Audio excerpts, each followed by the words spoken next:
Finally dragon ball का 20वां और आखिरी एपिसोड आ चुका है और ये सच में बहुत ज्यादा जबरदस्त था। एपिसोड की शुरुआत में ही हमें दिखाया जाता है सुपर सैयन 4 को, जो कि अपनी एडल्ट बॉडी में था, और वहीं पिगलो पीछे छुप के सही मौके का इंतजार कर रहा था। उसे किसी भी तरह गोमा के सर पे 3 बार हिट करना था, जिससे थर्ड ईवल आई बाहर निकल जाए।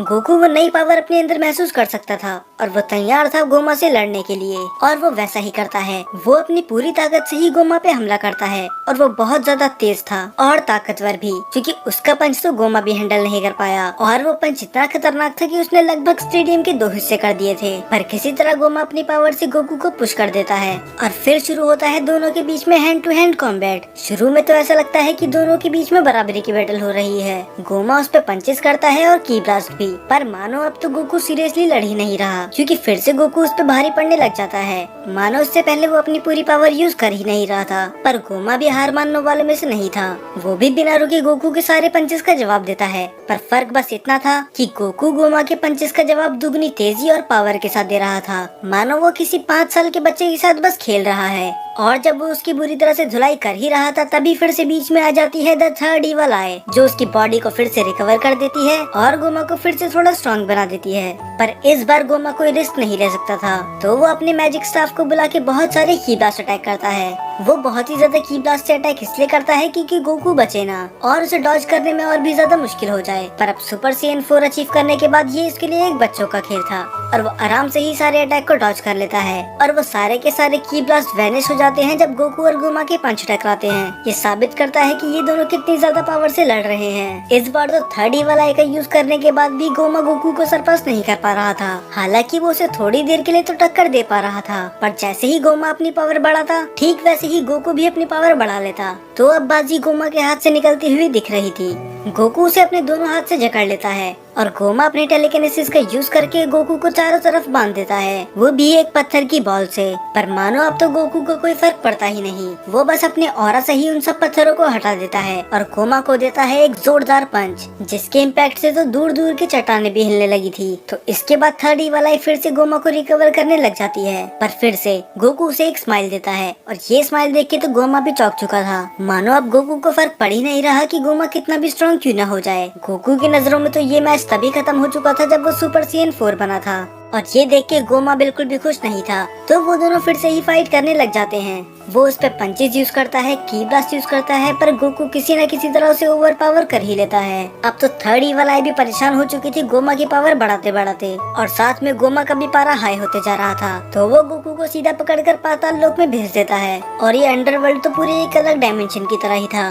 गोमा बस पागलों की तरह उस पर अटैक कर ही जा रहा था, चाहे उसे अपनी पूरी पावर भी क्यों न लगानी पड़े। पर गोकू उन सबको आराम से डॉज कर लेता है और फिर से गोमा पे पंचेस करने लग जाता है। वो उस पे इतनी स्पीड से पंचेस करता है कि ईवल आई को रिएक्ट करने का मौका मिलता ही नहीं, और फाइनली वो उसे गोल गोल घुमा के बहुत दूर जाके फेंक देता है, और वो गोमा को वो ट्रीटमेंट देता है जो पुराने वाले ब्रोली ने गोकू को दिया था। और ये देख के सभी खुश थे, और डीमन आई फिर से गोमा को हील करती है और उसकी पावर बढ़ाती है। पर अब डिफरेंस ये था, अब गोमा हाफने लगा था। इससे पहले गोमा की फाइट जितनी बार भी हुई थी वो बिल्कुल भी नहीं थका था। अब ऐसा लग रहा था कि वो अपनी लिमिट रीच कर चुका है, और ये बात गोकू भी समझ चुका था। तो अब गोकू यूज करता है अपने स्पेशल मूव का। वो अपनी की चार्ज करने लग जाता है, और उसका ऑरा इतना जबरदस्त था कि गोमा भी पीछे हट जाता है, और पूरा स्टेडियम ही बिजली से भर चुका था, क्योंकि अब गोकू यूज करने वाला था कामेहामेहा का। और सच में ये बहुत ही ज्यादा एपिक था। गोमा भी काउंटर अटैक करने की कोशिश करता है, पर उसका कुछ फायदा नहीं होता। यहाँ तक कि थर्ड ईवल आई भी अपनी पूरी जी जान लगा देता है। पर अब सुप्रीम डीमन किंग में भी इतनी पावर नहीं थी कि वो सुपर सैयन 4 को रोक सके।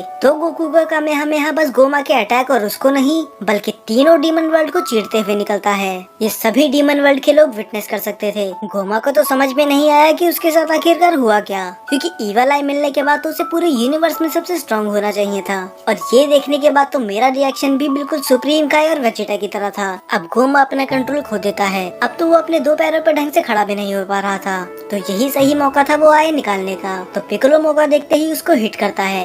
वो उसे एक बार हिट करता है, फिर दूसरी बार, पर जैसे ही वो उसे तीसरी बार हिट करने वाला होता है, गोमा उसे रोक लेता है और पिक्कोलो को बहुत दूर जाके गिरा देता है। और ये देखने के बाद अरिनसु और बाकी लोग हैरान थे, क्योंकि उन्हें मुश्किल से एक मौका ही मिला था और वो भी उन्हें गवा दिया और थर्ड ये वाला ये लूज हो चुकी थी। और अब गोमा भी समझ चुका था कि इनका रियल प्लान है क्या। वो बस किसी भी तरह इसकी थर्ड ये वाला को निकालना चाहते हैं, पर वो ऐसा होने नहीं दे सकता। तो फिर वो यूज करता है पूरी पावर द थर्ड ये वाला की। अब अरिनसु भी परेशान हो चुकी थी। वो सोचती है कि उस बुक में कोई ना कोई तो ऐसा रास्ता होगा ही जो हमें बता सके कि गोमा को कैसे हराना है। अब गोमा धीरे धीरे हील होने लगा था, तो जी फाइटर्स और बाकी मार्जिन्स उस पे अटैक करने जाते हैं, पर अब गोमा मजाक की मूड में बिल्कुल नहीं था, तो वो सब पे ही लाइटनिंग से अटैक कर देता है और फाइनली हील हो जाता है पूरी तरह। और अब इसकी भी गारंटी नहीं कि गोकू सुपर CN4 को कितनी देर तक मेंटेन कर सकता है। तो अब हार इन सब के बहुत ज्यादा करीब थी, पर फिर से हर बार की तरह बुरे वक्त में एंट्री होती है हमारे हीरो माजिन कू की। वो गोमा के अटैक की वजह से हवा में उड़ रहा था, पर तभी उसे मौका मिलता है गोमा को हिट करने का, और वो उस बड़ी बुक से गोमा के सर पे 3 बार लगातार हिट कर देता है। और फाइनली जो काम जी फाइटर्स और बाकी माजिन्स नहीं कर पाए, वो माजिन कू ने करके दिखा दिया। उसने गोमा के फोरहेड से द थर्ड ईवल आई को अलग कर दिया। कुछ देर के लिए तो गोकू भी हैरान था कि आखिर ये सब हुआ क्या, और गोमा वो अपनी ओरिजिनल फॉर्म में वापस आ रहा था।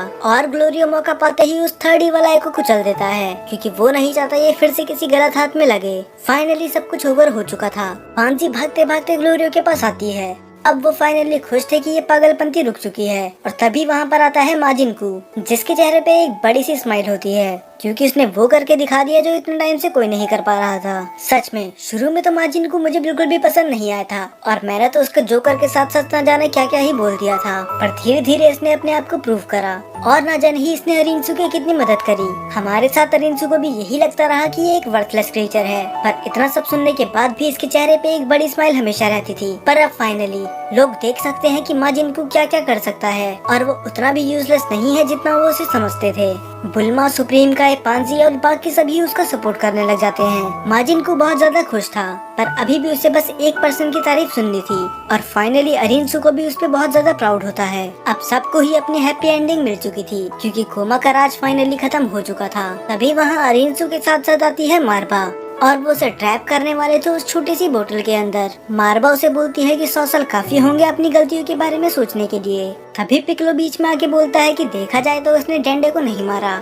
तभी वो अचानक से खड़े होके बोलता है, हाँ मैं कभी उतना बुरा था ही नहीं, दरअसल मैं तो अंदर से एक बहुत अच्छा इंसान हूँ, तो तुम्हें मेरी सजा कम करनी चाहिए। तब पिकलो बोलता है ठीक है, 100 इयर्स की जगह 99 इयर्स कैसे रहेंगे। और ये सुन के तो गोमा का मुंह ही उतर जाता है। उसे सच में लगा था कि ये इसकी सजा कम कर देंगे। और तभी अरिनसु अपने मैजिक से वहाँ पर देगासू को भी लेके आ जाती है, और वो मारबा को बोलती है कि इसको भी उसके साथ ही लॉक कर दो, गोमा को भी कंपनी मिल जाएगी। और मारबा वैसा ही करती है, वो अपने मैजिक से उन दोनों को ही ट्रैप कर देती है। तो अब अरिनसु बोलती है कि सुप्रीम डीमन किंग और वाइस सुप्रीम डीमन किंग दोनों ही ट्रैप हो चुके हैं, तो आखिर अब इस डीमन वर्ल्ड को कौन संभालेगा। तभी सुप्रीम काय बीच में आके बोलते हैं कि वो तुम बन सकती हो, क्योंकि तुम स्ट्रांग हो, समझदार हो, और तुम्हें पोटेंशियल है डीमन किंग बनने का, और वैसे भी ये तो तुम्हारा सपना ही था। वो बोलती है कि मैंने सोचा नहीं था कि मैं ये तुम्हारे मुंह से सुनूंगी, और वैसे भी ये मत सोचना कि मेरा प्लान चेंज हो जाएगा। मैं अभी भी आउटसाइड वर्ल्ड में कब्जा करना चाहती हूँ, पर फिर भी मैं डीमन किंग की पोजीशन नहीं ले सकती, क्योंकि अगर मैं डीमन किंग बन भी गई तो कोई दूसरा आके मुझे हरा के खुद डीमन किंग बन जाएगा। तो पुरुंगा से बिना पावर लिए सुप्रीम डीमन किंग बनना एक बेवकूफी भरा आइडिया होगा।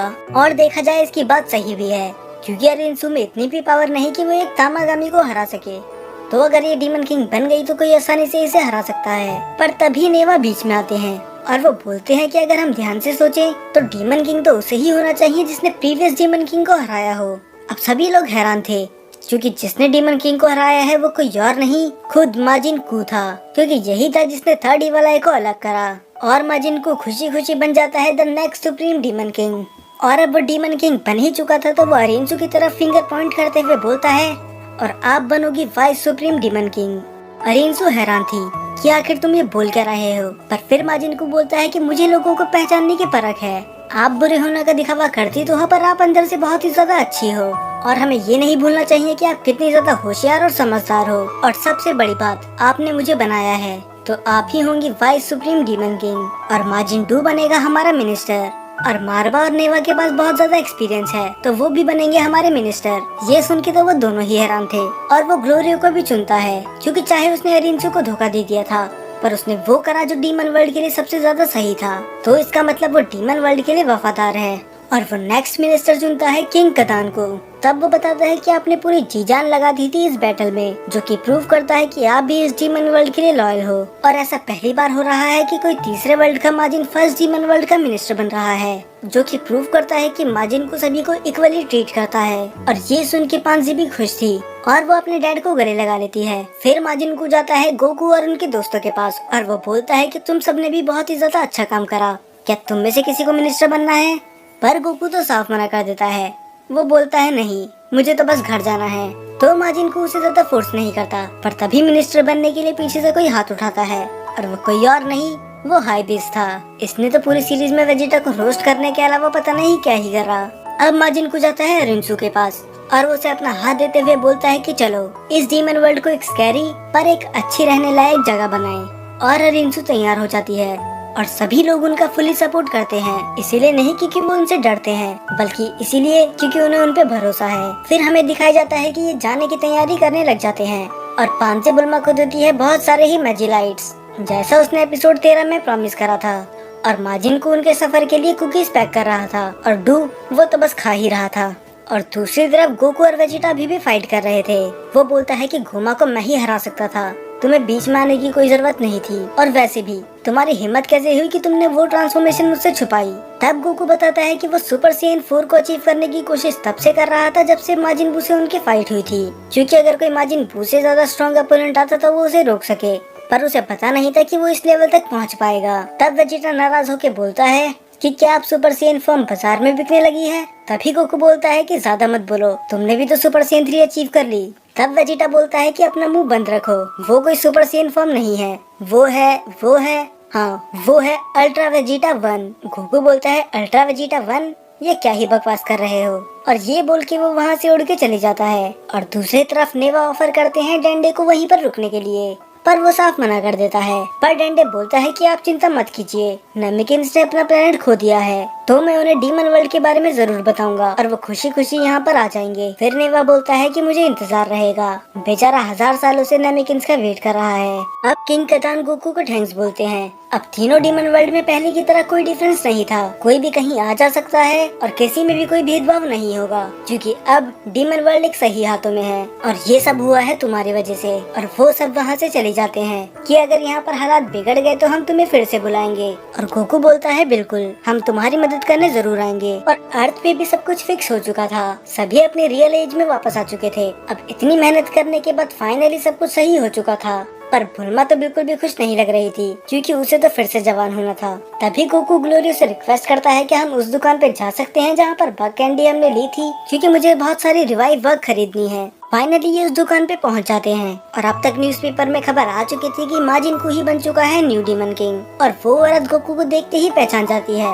वो बोलती है कहीं ये बग कैप्सूल का कोई साइड इफेक्ट तो नहीं, तुम्हारी हाइट इतनी बड़ी कैसे हो गई? फिर गोकू मना करता है कि ऐसा कुछ नहीं हुआ, बल्कि उसने तो हमारी और भी ज्यादा मदद करी थी, तो मैं थोड़ी और लेना चाहूँगा। और बुल्मा भी वहाँ से कुछ कैंडीज ट्राई करती है, पर उसका मूड चेंज हो जाता है जब वो कैंडी को पलट के देखती है और उसे समझ में आता है कि इसे बग कैंडी क्यों कहा जाता है। वो उसे फेंक के बोलती है कि ये तो बिल्कुल ही डिस्गस्टिंग है, आखिर कोई इंसान इसे कैसे खा सकता है, इस चीज को तो मुझसे दूर ही रखो। पर तभी वो औरत बताती है कि ये कैंडीज बड़ी काम की है, ये एक्नेस को मिटा सकती है, पिंपल्स को, और यहाँ तक कि ये स्किन को जवान भी कर सकती है। और ये सुन के ही बुल्मा के कान खड़े हो जाते हैं। वो बोलती है कि तुम्हारा मतलब क्या है कि स्किन को जवान कर सकती है? फिर वो औरत बताती है कि जो भी इस कैंडी को खाता है कि स्किन 10 साल यंगर हो जाती है। और ये सुन के तो बुल्मा की खुशी का ठिकाना ही नहीं था, तो वो बोलती है कि ये सारे ही पैक कर दो। और अभी यही थी जो थोड़ी देर पहले इसके खिलाफ थी। और वहीं पर शॉप पे घूमते घूमते पांजी को एक चीज मिलती है, जिसे देख के उसकी आंखें फटी की फटी रह जाती है, क्योंकि वो कुछ और नहीं थी, द थर्ड इवल आई। ये देख के तो गोकू भी हैरान था कि आखिर ये इधर कर क्या रही है, और वो भी एक नहीं दो। वो उस औरत से भी पूछते हैं कि आखिर ये तुम्हारे पास आई कैसे? तब वो बताती है अच्छा तो तुम इसकी बात कर रहे हो, ये द थर्ड इवल आई है, अगर तुम इसे अपने फोरहेड पे लगाओगे तो तुम्हें एक ऐसी ताकत मिलेगी जिसकी तुमने उम्मीद भी न करी हो। पर हालांकि लोग मेरी बात पे यकीन करते नहीं है। हाँ, पर मैंने बहुत साल पहले एक आँख किसी को बेची थी, वो भी थोड़े सस्ते दामों पे, तो अगर तुम्हें भी चाहिए तो बता दो, मैं तुम्हें डिस्काउंट पे दे सकती हूँ। और सबके सब ये हैरान थे, क्योंकि जिस आई ने इनके नाक पे दम करके रखा था वो बस एक स्टोर पे मिलती है, और आखिरकार ये स्टोर में आई कैसे? क्या इसके पीछे भी कोई राज है? क्योंकि इसके बाद ड्रैगन बॉल दायमा खत्म हो जाता है। और फाइनली ये था टोरियामा सेंसे का आखिरी वर्क।